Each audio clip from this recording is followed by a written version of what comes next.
Bonjour et bienvenue. Alors, dans cette série de vidéos, on va essayer de revoir tout ce que tu as vu en seconde sur la programmation en Python. Et l'objectif de cette première vidéo va être de rappeler ce qu'est une variable en informatique et ce qu'est une fonction. Allez go, c'est parti. Alors, première des choses à bien comprendre en informatique, c'est qu'on va parler à une machine. Et on va vouloir lui faire traiter nos données. Par exemple, toi, si je te dis 3, quel nombre je viens de dire? 3, c'est facile. T'entends avec l'ordinateur. Cher ordinateur, 3. Qu'est-ce que je viens de dire? Bon, à votre avis, est-ce qu'il va me répondre? La réponse, on se doute bien, c'est non.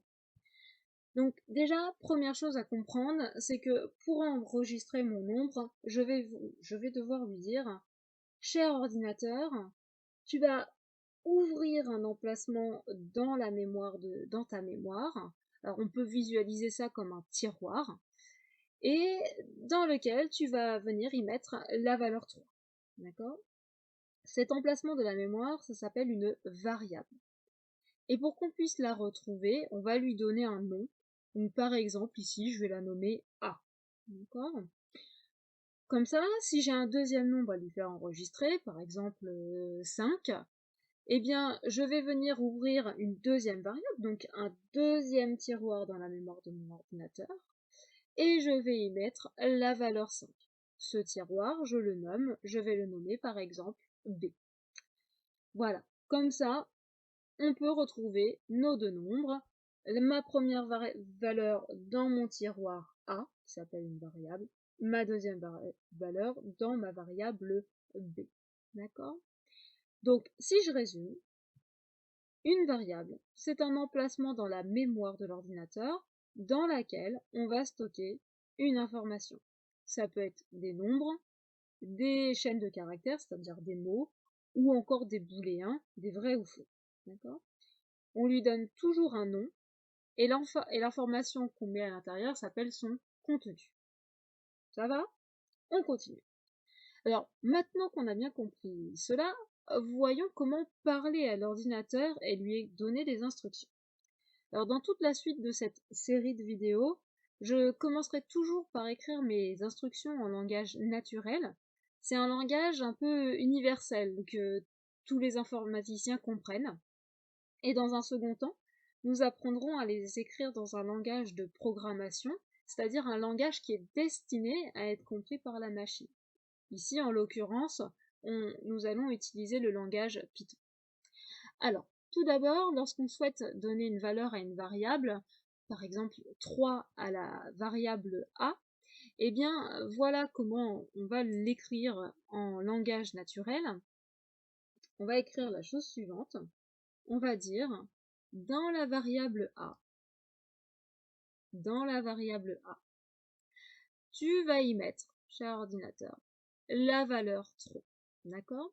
Donc, rappelez-vous, une variable, c'est quoi? C'est un emplacement dans la mémoire de l'ordinateur. Je peux voir ça comme un tiroir, comme une boîte. Ok? Une boîte auquel on a donné un nom, ici A. D'accord?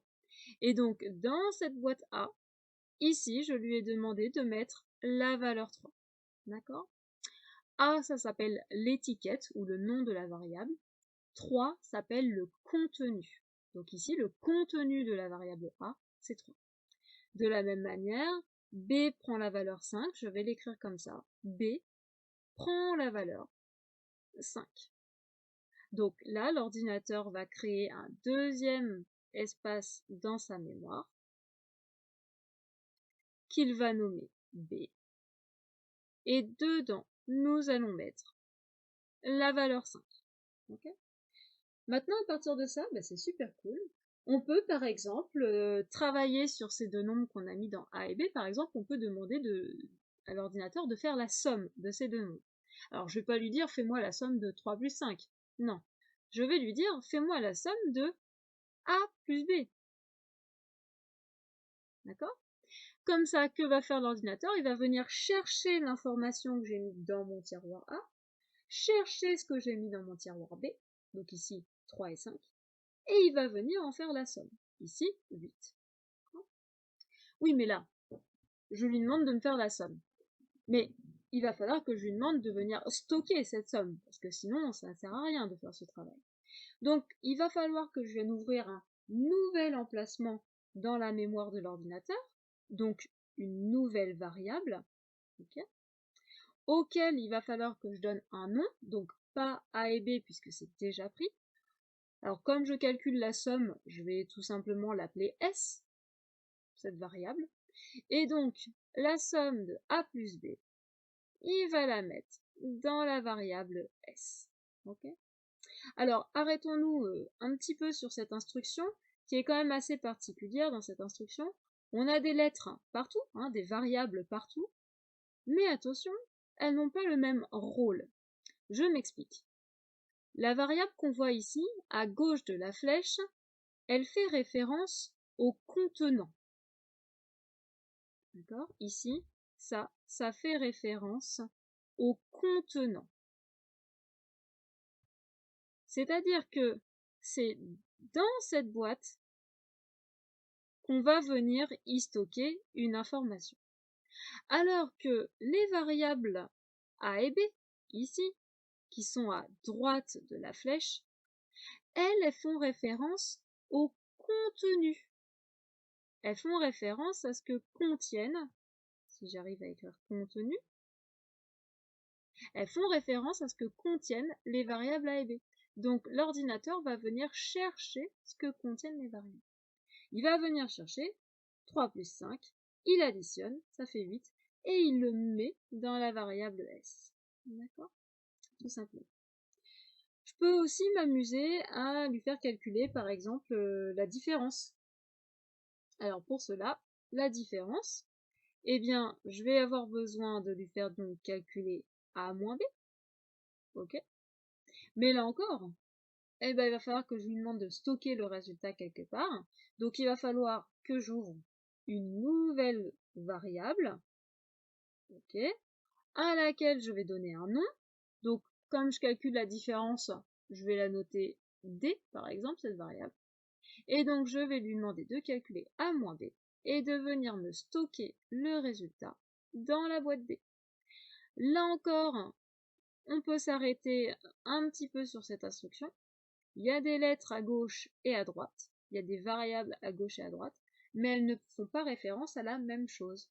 Ce qui est à gauche de ma flèche fait référence au contenant.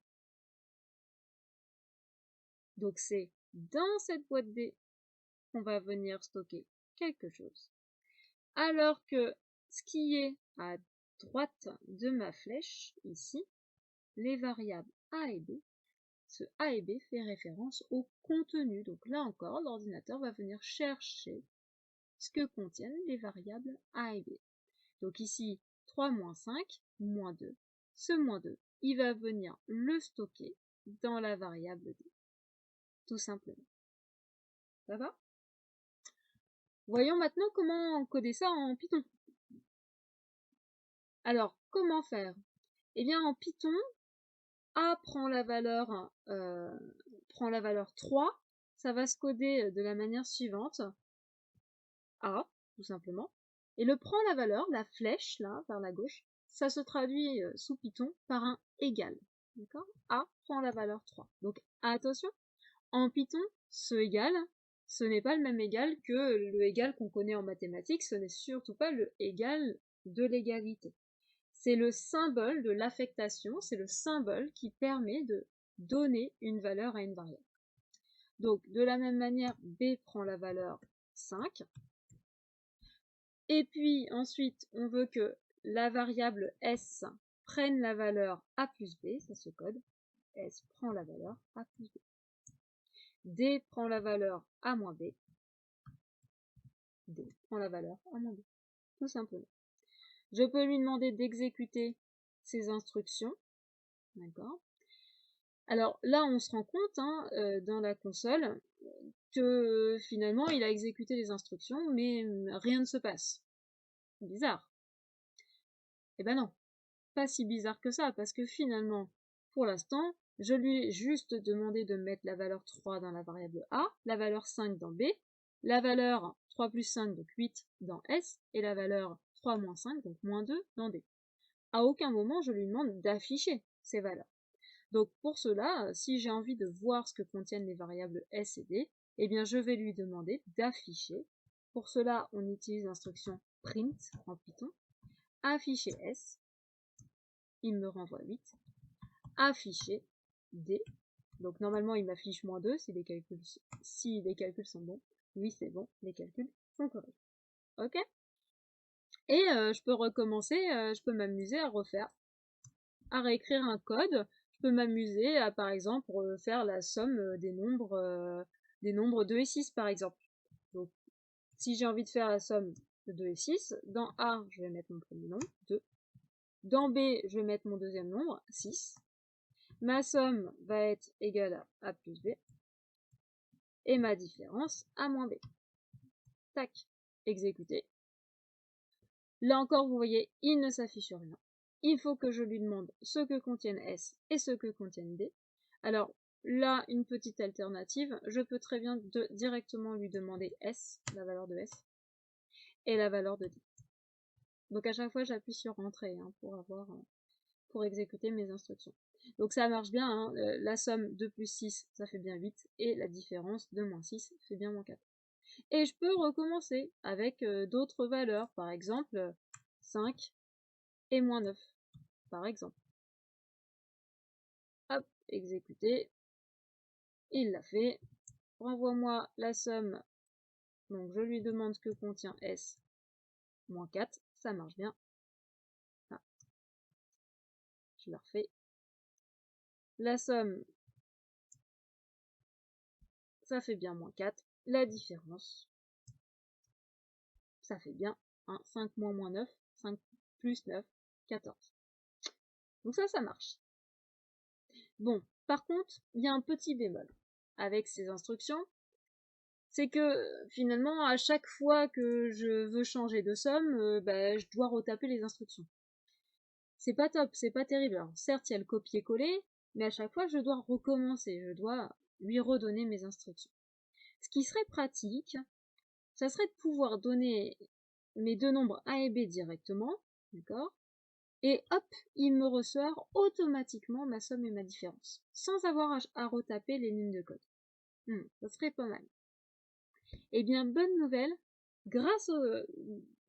c'est possible, grâce aux fonctions en informatique. Alors, qu'est-ce qu'une fonction?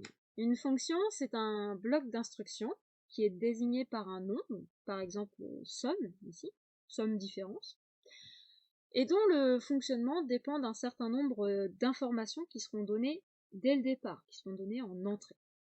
Ces informations, on les appellera les arguments de la fonction. Et cette fonction renverra presque toujours un résultat. Donc, par exemple ici, si on veut créer une fonction, on va créer, hop, ça arrive. Par exemple ici, on va créer une fonction donc on va lui donner un nom, donc par exemple, somme diff, comme ça on comprend bien ce qu'on va faire, hein, elle va nous donner la somme et la différence. Et ici, entre parenthèses, on va lui dire les nombres qu'on va lui donner dès le départ. Donc ici, pour faire la somme, je vais lui donner deux nombres. Un premier nombre qui va stocker dans la variable A, donc vous voyez, je lui donne directement l'endroit où il va stocker mon premier nombre, et un deuxième nombre qui va stocker dans la variable B. D'accord? Et donc, on va écrire notre bloc d'instruction. Alors, quand on écrit une fonction, que ce soit en langage naturel ou en langage Python, dès qu'on rentre dans la fonction, on écrit les instructions avec un décalage. C'est-à-dire qu'on ne vient pas les écrire là, on va venir les écrire avec un décalage ici. Alors, donc, à partir de mes nombres A et B, je vais lui demander donc de me créer une nouvelle variable, la variable S, dans laquelle on va y mettre la somme de mes deux nombres, donc la somme de A et de B. Et je vais lui demander de me créer la variable D dans laquelle je veux la différence. Donc je vais lui demander A moins B. Et je vais lui demander de me renvoyer les résultats, parce que si je lui demande pas, il va rien me faire. Donc je vais lui demander de renvoyer ce qu'il vient de calculer, d'accord? Alors, je lui demande pas de me renvoyer A et B, ça c'est mes nombres de départ, ça je les connais. Moi, ce qui m'intéresse, c'est que je veux qu'il me renvoie la somme et la différence. Donc, je vais lui demander de me renvoyer le contenu de la variable S et le contenu de la variable D. D'accord? Testons. Codons ça en Python. En Python, comment ça se code? Alors, en Python, une fonction commence toujours par le mot-clé def. Okay. Ensuite, on y donne notre nom de fonction, donc par exemple ici, SUMDIF. Okay. Attention, un nom de fonction ne peut jamais contenir d'espace. Éventuellement, vous pouvez utiliser le tiret du 8 si besoin, mais jamais d'espace pour une fonction. Ensuite, de la même manière qu'en langage naturel, on va lui dire combien de variables on va remplir dès le départ. Ici, nous remplirons directement les variables A et B avec nos noms. D'accord? Et attention, pour débuter une fonction en Python, il faut toujours terminer notre première ligne par un 2 points. D'accord? Donc, si je reviens là-dessus, en Python, pour commencer une fonction, j'utilise toujours le mot-clé def, suivi du nom de ma fonction, les arguments que je vais donner en entrée, et ce 2 points. D'accord? Automatiquement, lorsque je mets un 2 points et que j'appuie sur Entrée, automatiquement, vous voyez, mon curseur se place ici avec un décalage. Ça veut dire quoi? Ça veut dire que toutes les instructions qui vont être dans ma fonction vont être écrites avec un décalage. Dès lors qu'on voudra sortir de notre fonction, eh bien notre curseur viendra se remettre au bord de la console ici. D'accord? Je donnerai un exemple juste après. Donc revenons avec notre décalage. Je veux coder S prend la valeur A plus B, c'est ce qu'on a vu tout à l'heure. S, le prend la valeur se traduit par un signe égal. S prend la valeur A plus B. D prend la valeur A moins B. Donc, dans la variable D, il va venir y mettre le résultat de A moins B. Ces valeurs seront données dès le départ. Et pour renvoyer un résultat, on va utiliser l'instruction return. Je vais lui demander de me retourner le contenu de S et le contenu de D. Donc vous voyez, pour cela on utilise la virgule. J'exécute. On se rend compte qu'il ne se passe rien, c'est normal. Tout simplement parce que pour l'instant je lui ai donné une série d'instructions. Maintenant il va falloir que je lui dise, cher ordinateur, passe à l'application numérique, applique-moi, calcule-moi cette fonction, applique-moi cette fonction avec les valeurs. Alors je vais reprendre celle de mon exemple, 3 et 5 par exemple.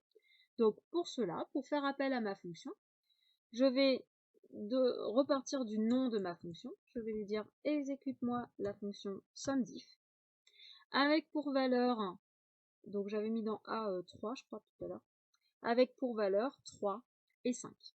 D'accord? Donc, vous voyez, ce 3, il le stocke dans la variable A. Le 5, il le stocke dans la variable B.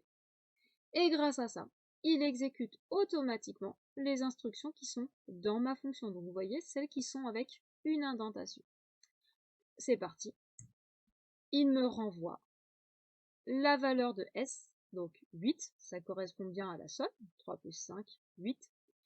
Et il me renvoie bien la différence en deuxième nombre, 3 moins 5, moins 2.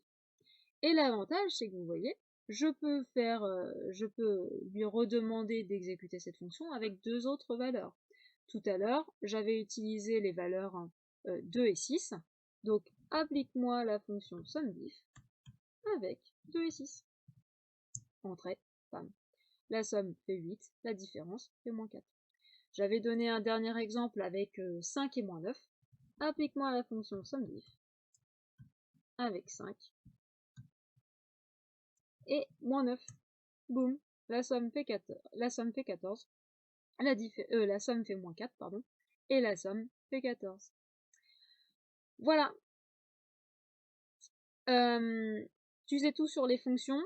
Alors, quelques remarques quand même sur le codage d'une fonction. Attention, une fonction ne contient qu'un seul return. C'est-à-dire que on ne peut pas écrire, vu que là il y avait 2 résultats renvoyés, je ne peux pas lui demander return S, return D. Ce n'est pas possible. Il va nous renvoyer une erreur si j'exécute. Donc là, hop, si je lui demande d'appliquer ma fonction, tac.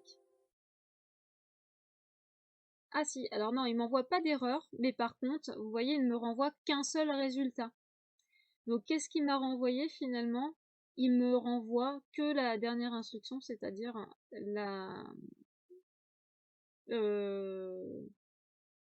non, il me renvoie le premier return, et le deuxième return, il l'ignore complètement. D'accord? Donc attention, une fonction ne contient qu'un seul return. Deuxième petite remarque, vous pouvez très bien écrire une fonction qui ne possède aucun argument. Si je prends par exemple, si je veux définir une nouvelle fonction, la fonction qui dit bonjour par exemple, la fonction bonjour, elle va prendre aucun argument. Alors pour cela, on va quand même mettre des parenthèses, mais on va rien mettre dans les parenthèses. 0 argument. Et je vais lui demander du coup de retourner le message bonjour. Tout simplement. Donc là, si j'exécute, applique-moi la fonction bonjour. Donc bien sûr avec rien. Et il me renvoie, vous voyez, le message bonjour. Et enfin, dernière petite chose, une fonction peut être appelée dans un programme.